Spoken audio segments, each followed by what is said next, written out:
ಮಕ್ಳೇ, ದೀಪಸಾಗರ ಅನ್ನೋ ಒಂದು ಸಣ್ಣ ಗ್ರಾಮ ಇದೆ ಕರ್ನಾಟಕದ ಒಂದು ಮೂಲೆಯಲ್ಲಿ. ಈ ಗ್ರಾಮದಲ್ಲಿ ಪ್ರತಿ ವರ್ಷ ಒಂದು ಅದ್ಭುತ ನಡೀತಾ ಇತ್ತು. ಇಲ್ಲಿ ಓದಿದ ಮಕ್ಳೆಲ್ಲ ಟಾಪ್ ಮಾಡ್ತಿದ್ರು. ಆದ್ರೆ ಎಲ್ಲರಿಗೂ ಕಾಡ್ತಿದ್ದಿದ್ ಒಂದು ಪ್ರಶ್ನೆ, ಅಲ್ಲಿ ಬರೋದೇ 3 ಅವರ್ ಕರೆಂಟು, ಅದ್ ಹೇಗೆ ಮಕ್ಳು ಓದ್ತಾ ಇದ್ರು, ಅದ್ ಹೇಗೆ ಅಷ್ಟೊಂದು ಸ್ಕೋರ್ ಮಾಡ್ತಿದ್ರು ಅಂತ. ಸೊ ಒಬ್ಬ ಟಾಪರ್ನ ಕರೆದು ಇಂಟರ್ವ್ಯೂ ಮಾಡಿದಾಗ ಅವನು ಒಂದು 5 ಸ್ಟಡಿ ಟಿಪ್ಸ್ ಅನ್ನ ಹೇಳ್ತಾನೆ. ಸೊ ಆ ಇಂಟರ್ವ್ಯೂನ ಹುಡುಕ್ಬೇಕಾ? ಬೇಡ, ನಾನೇ 5 ಸ್ಟಡಿ ಟಿಪ್ಸ್ ಅನ್ನ ನಿಮ್ಗೆ ಹೇಳ್ಕೊಡ್ತೀನಿ ಇವತ್ತು. ಸೊ ಫಸ್ಟ್ ಒನ್ ಏನು, ಅವರು ಒಂದು ಸ್ಲಾಟ್ ಬುಕ್ ಮಾಡ್ಕೋತಿದ್ರು. ಏನದು ಸ್ಲಾಟ್ ಅಂತಂದ್ರೆ, ಆ 3 ಅವರ್ ಪವರ್ ಯಾವಾಗ ಬರುತ್ತೆ ಅವ್ರಿಗೆ ಗೊತ್ತಿಲ್ಲ, ಸಂಜೆ ಮೇಲೆ ಯಾವಾಗ್ಲಾದ್ರೂ ಬರ್ಬೋದು. ಸೊ ಆ 3 ಅವರ್ಗೆ ಅವ್ರು ಯಾವಾಗ್ಲೂ ರೆಡಿ ಆಗಿರ್ತಾ ಇದ್ರು. ಸೊ ನೀವೂ ಅಷ್ಟೇ ಒಂದು 3 ಅವರ್ ಸ್ಲಾಟ್ ಅಥವಾ 1 ಅವರ್ ಸ್ಲಾಟ್ ಅನ್ನ ರೆಡಿ ಬುಕ್ ಮಾಡ್ಕೊಂಡು ಇಟ್ಕೊಳ್ಳಿ. ಅಂದ್ರೆ ಏನು, 6 to 7, 7 to 8 ಎನಿ ಸ್ಲಾಟ್, ಆಯ್ತಾ? ಸೊ ಅವಾಗ ನಿಮ್ಗೆ ಏನಾಗುತ್ತೆ, it motivates you to start study. Second tip ಏನು, ಫಸ್ಟ್ 10 minutes ನೋ ಡ್ರಾಮಾ. ಅಂದ್ರೆ ಏನು, ಆ ಸ್ಲಾಟ್ ಶುರು ಆದ್ಮೇಲೆ ಹೋಗಿ ಬುಕ್ ಹುಡ್ಕೋದು, ಪೆನ್ ಹುಡ್ಕೋದು ಎಲ್ಲ ಇಲ್ಲ. ಎಲ್ಲ ರೆಡಿ ಆಗಿರ್ಬೇಕು. ಡಾಟ್ 6 o'clock ಅಂದ್ರೆ 6 o'clock ಕುತ್ಕೊಂಡು ಓದಕ್ ಶುರು ಮಾಡ್ಬೇಕು. ಅದನ್ನ ನಾವೇನಂತ ಕರಿತೀವಿ, 10 minutes ಆಕ್ಟಿವೇಶನ್ ರೂಲ್ ಅಂತ ಕರಿತೀವಿ. ಸೊ ಆ ಫಸ್ಟ್ 10 minutes ತುಂಬಾ ಇಂಪಾರ್ಟೆಂಟ್ ಆಗುತ್ತೆ. ಸೊ ನೀವು ಓದಕ್ ಶುರು ಮಾಡಿದ್ರೆ ಮೊಮೆಂಟಮ್ ಪಿಕಪ್ ಆಗಿ ನೀವು ಆರಾಮಾಗಿ ಓದ್ತಾ ಹೋಗ್ತೀರಾ. ಸೊ ಫಾರ್ ಎಕ್ಸಾಂಪಲ್, ಫಿಸಿಕ್ಸ್ ಅಲ್ಲಿ ಒಂದು ಪ್ರಾಬ್ಲಮ್ ನೀವು ಸಾಲ್ವ್ ಮಾಡ್ಬಿಟ್ರೆ ನಿಮ್ ಮೋಟಿವೇಶನ್ ಅಂತೂ ಪೀಕ್ ಆಗಿರುತ್ತೆ. ನನಗೂ ಯಾವಾಗ್ಲೂ ಹಾಗೆ ಆಗ್ತಿತ್ತು. ಅದಾಗಿದ ತಕ್ಷಣ ಓದ್ಕೊಳ್ಳೋದು ತುಂಬಾ ಈಸಿ ಆಗ್ಬಿಡುತ್ತೆ. ಮೂರನೇದು ಏನಪ್ಪಾ ಅಂತಂದ್ರೆ, 1 ಸ್ಲಾಟ್ 1 ಬುಕ್ 1 ಮೆಥಡ್. ಅರ್ಥ ಆಯ್ತಾ? ಸೊ ಈಗ ನಾನು 6 to 7 ಒಂದು ಸ್ಲಾಟ್ ಇಟ್ಕೊಂಡ್ರೆ ಬಯಾಲಜಿನೇ ಓದ್ತೀನಿ, NCERT ಬುಕ್ ಇಂದಾನೇ ಓದ್ತೀನಿ ಅಂತ ಹೇಳಿ ಫಿಕ್ಸ್ ಆಗ್ಬೇಕು. ನಾವೇನ್ ಮಾಡ್ತೀವಿ, ಕಾಂಪಿಟೇಟಿವ್ ಎಕ್ಸಾಮ್ಗೆ 1 ಬುಕ್, MCQs ಅಂತೆ, ಕಾನ್ಸೆಪ್ಟ್ಸ್ ಅಂತೆ ಎಲ್ಲ ಇಟ್ಕೊಂಡು ಫುಲ್ ಕನ್ಫ್ಯೂಷನ್ ಆಗ್ಬಿಟ್ಟು ಅವಾಗ ವಿಲ್ ಬಿ ಡಿಸೈಡಿಂಗ್ ಯಾವ್ದು ಓದ್ಬೇಕು ಅಂತ. ಸೊ ಅದನ್ನ ಕಟ್ ಡೌನ್ ಮಾಡಿ 1 ಸ್ಲಾಟ್ 1 ಬುಕ್ 1 ಮೆಥಡ್. ಅರ್ಥ ಆಯ್ತಾ? ಸೊ ಮಲ್ಟಿ ಟಾಸ್ಕಿಂಗ್ ಮಾಡ್ತೀನಿ ಅಂತ ಹೇಳೋರ್ಗೆಲ್ಲ ಇಲ್ಲಿದೆ ಒಂದು ಸೈನ್ಸ್ ಫ್ಯಾಕ್ಟ್. ಏನದು, ಒಂದೇ ಟಾಸ್ಕ್ ಮಾಡಿದಾಗ 40% ರಿಟೆನ್ಷನ್ ಜಾಸ್ತಿ ಇರುತ್ತೆ, ಸ್ಪೆಷಲಿ ಓದೋವಾಗ. ನೆಕ್ಸ್ಟ್ ಬರುವಂತದ್ದು ರೀಕಾಲ್. ಸೊ ನೀವು ಓದ್ತಿರಲ್ಲ, ಆ 1 ಸ್ಲಾಟ್ ಅಲ್ಲಿ ಒಂದು ಕಾನ್ಸೆಪ್ಟ್ ಮುಗಿಸಿರ್ತೀರಾ, ಆ ಲಾಸ್ಟ್ 10 minutes ರೀಕಾಲ್ ಮಾಡಕ್ಕೆ ಉಪಯೋಗಿಸ್ಕೊಳ್ಳಿ ಮಕ್ಕಳ.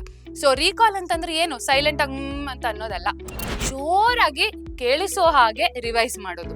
ಯಾಕೆ ಗೊತ್ತಾ, ಅದು ನಮಗೆ ನಮ್ಮ ಬ್ರೇನ್ ಅಲ್ಲಿ ರಿಟೆನ್ಷನ್ ಜಾಸ್ತಿ ಮಾಡುತ್ತೆ. ಸೊ ಹಾಗಾಗಿ ಅದನ್ನ ಫಾಲೋ ಮಾಡೋದು ಮರಿಬೇಡಿ. ಸೊ ಯಾರಾದ್ರೂ ಡಿಸ್ಟರ್ಬ್ ಆಗ್ತಿದೆ ಅಂತ ಹೇಳಿದ್ರೆ ಅವ್ರಿಗೂ ಆ ಪಾಠನ ಕೂರ್ಸ್ಕೊಂಡು ಹೇಳ್ಕೊಟ್ಬಿಡಿ. ಹೇಳ್ಕೊಟ್ಟಾಗ ನೀವಿನ್ನೂ ಈಸಿಯಾಗಿ ಕಲಿತೀರಾ. ಓಕೆನಾ? ಸೊ ಲಾಸ್ಟ್ ಒನ್ ಏನು, ಮಲ್ಗಕ್ಕಿಂತ ಮುಂಚೆ ನಾವೇನ್ ಮಾಡ್ತೀವಿ, ಎಲ್ಲರೂ ಫೋನ್ ತಗೊಂಡು ನೀಟಾಗಿ ಅದನ್ನ ಒಂದು 5 ನಿಮಿಷ ಸ್ಕ್ರಾಲ್ ಮಾಡಿ ಅದಾದ್ಮೇಲೆ ಮಲ್ಕೊಳ್ತೀವಿ. ಸೊ ಅಲ್ಲೇನಾಗುತ್ತೆ, ಕಾಂಟೆಂಟ್ ಓವರ್ಲೋಡ್ ಆಗುತ್ತೆ ಮಕ್ಕಳ. ಸೊ ನಮ್ ಬ್ರೇನ್ ಪ್ರಾಸೆಸ್ ಮಾಡ್ಕೊಳ್ಳೋದು ಕಷ್ಟ ಆಗುತ್ತೆ. ಸೊ ಆ ಟೈಮಲ್ಲಿ ಅದಕ್ಕೆ ಬದಲಾಗಿ ನೀವೇನ್ ಮಾಡ್ಬೋದು, ಮಲ್ಗಕ್ಕಿಂತ 10 ನಿಮಿಷ ಮುಂಚೆ ಬೆಳಿಗ್ಗೆಯಿಂದ ಏನೇನೆಲ್ಲ ಓದಿದಿರಲ್ಲ ಅದನ್ನ ನೀಟಾಗಿ ರಿವೈಸ್ ಮಾಡ್ಕೊಳ್ಳಿ. ಅರ್ಥ ಆಯ್ತಾ? ರಿವೈಸ್ ಅಂದ್ರೆ ಏನು, ಒಂದು ಮನೋನಕ್ಷೆ ಬರ್ಬೇಕು. ಆಯ್ತಾ? ಮನೋನಕ್ಷೆ ಅಂದ್ರೆ ಮೈಂಡ್ ಮ್ಯಾಪ್. ಸೊ ಏನೇನು ಓದಿದ್ರಿ, ಓಕೆ ಫಿಸಿಕ್ಸ್ ಅಲ್ಲಿ ಫಾರ್ಮುಲಾಸ್ ಓದಿದೆ, ಇದನ್ನ ಅಪ್ಲೈ ಮಾಡಿದ್ರೆ ಈ ಪ್ರಾಬ್ಲಮ್ಸ್ ಮಾಡ್ಬೋದು. ಬಯಾಲಜಿಯಲ್ಲಿ ಥಿಯರಿ ಓದಿದೆ, ಇದನ್ನ ನಾನಲ್ಲಿ ಅಪ್ಲೈ ಮಾಡ್ಬೋದು. ಸೊ ಆ ತರ ರಿವೈಸ್ ಮಾಡ್ಬಿಟ್ಟು ಆರಾಮಾಗಿ 7 hours ನಿದ್ದೆ ಮಾಡಿ. So 7 hours sleep is a must. ಅರ್ಥ ಆಯ್ತಾ? ಸೊ ಈ 5 ಟಿಪ್ಸ್ ಅನ್ನ ಅವ್ರು ಫಾಲೋ ಮಾಡಿದ್ದಕ್ಕೆ ಅವ್ರಿಗೆ ಒಳ್ಳೆ ಮಾರ್ಕ್ಸ್ ಬಂತು. ಸೊ ಅದನ್ನ ಎಲ್ಲರೂ ಫಾಲೋ ಮಾಡಿ ಅಂತ ಹೇಳ್ತಾ, ಇಲ್ಲಿ ನಿಮ್ಗಿರೋ ಜಾಸ್ತಿ ಪ್ರಾಬ್ಲಮ್ ಏನು, ಕಡಿಮೆ ಟೈಮು ಜಾಸ್ತಿ ಸಿಲೆಬಸ್. ಸೊ ಇದನ್ನ ಟ್ಯಾಕಲ್ ಮಾಡ್ಬೇಕು ಅಂದ್ರೆ ಹಾರ್ಡ್ ವರ್ಕ್ ಆಗಲ್ಲ ಮಕ್ಕಳೇ, ಸ್ಮಾರ್ಟ್ ವರ್ಕ್ ಮಾಡ್ಬೇಕು. ಸೊ ಇವತ್ತೇ ನೀವೇನ್ ಮಾಡ್ತೀರಾ, ನಿಮ್ ಸ್ಲಾಟ್ಸ್ ನ ಬುಕ್ ಮಾಡ್ಕೋತೀರಾ, ಯಾವ ಸಬ್ಜೆಕ್ಟ್ ಅಂತ ಹೇಳಿ ಅಲ್ಲಿ ಆಲ್ರೆಡಿ ಡಿಸೈಡ್ ಮಾಡ್ಬಿಡ್ತೀರಾ, ಯಾವ ಬುಕ್ಕು ಅಂತ ಕೂಡ ಡಿಸೈಡ್ ಮಾಡಿ ನಿಮ್ಮ ಸ್ಟಡಿ ಪ್ಲಾನ್ ಅನ್ನ ಮಾಡ್ಕೊಳ್ಳಿ. ಈಗಾಗಲೇ ಆಲ್ಮೋಸ್ಟ್ ಡಿಸೆಂಬರ್ ಬರ್ತಾ ಇದೆ. ಸೊ ಈಗ ಸ್ಕೆಡ್ಯೂಲ್ ಫುಲ್ ಟೈಟ್ ಆಗಿರುತ್ತೆ. ಸೊ ಹಾಗಂತ ಇದೇ ಸ್ಟ್ರೆಸ್ ಅಲ್ಲಿ ಮ್ಯಾಮ್ ಏನ್ ಮಾಡೋದು ಅಂತಂದ್ರೆ, ನಮ್ಮ ಸ್ಟಡಿ ಬಡಿ ಯಾವಾಗ್ಲೂ ನಿಮ್ ಜೊತೆ ಇರುತ್ತೆ ಮಕ್ಕಳ. ಸಾರಿ, ನಿಮ್ಮ ಸ್ಟಡಿ ಬಡಿ ಯಾವಾಗ್ಲೂ ನಿಮ್ ಜೊತೆಗೆ ಇರುತ್ತೆ, ಅಂದ್ರೆ ಪರೀಕ್ಷೆ ನಿಮ್ ಜೊತೆಗಿರುತ್ತೆ. ಸೊ ಏನ್ ನಡೀತಾ ಇದೆ, ಈಗ ಕ್ವಾರ್ಟರ್ಲಿ ಟೆಸ್ಟ್ ಬರ್ತಾ ಇದೆ, ಸ್ಟ್ರೆಸ್ ಪೀಕ್ ಅಲ್ಲಿದೆ ಅಂತ ಅಂತಿದ್ದೀರಾ. ಸೊ ಈ ಕ್ವಾರ್ಟರ್ಲಿ ಟೆಸ್ಟ್ ಪ್ರಿಪರೇಷನ್ಗೆ ಹೆಲ್ಪ್ ಮಾಡೋದಕ್ಕೆ ಬಹಳಷ್ಟು ಲೈವ್ಸ್ ಅನ್ನ ಪ್ಲಾನ್ ಮಾಡಿದೀವಿ.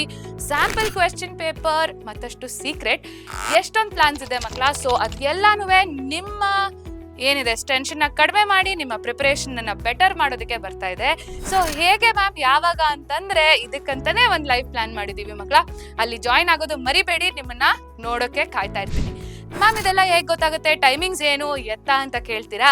ಹಾಗಾದ್ರೆ ನಮ್ಮ PUCET ಪರೀಕ್ಷೆ ಯೂಟ್ಯೂಬ್ ಚಾನೆಲ್ ಅನ್ನ ಸಬ್ಸ್ಕ್ರೈಬ್ ಮಾಡಿ.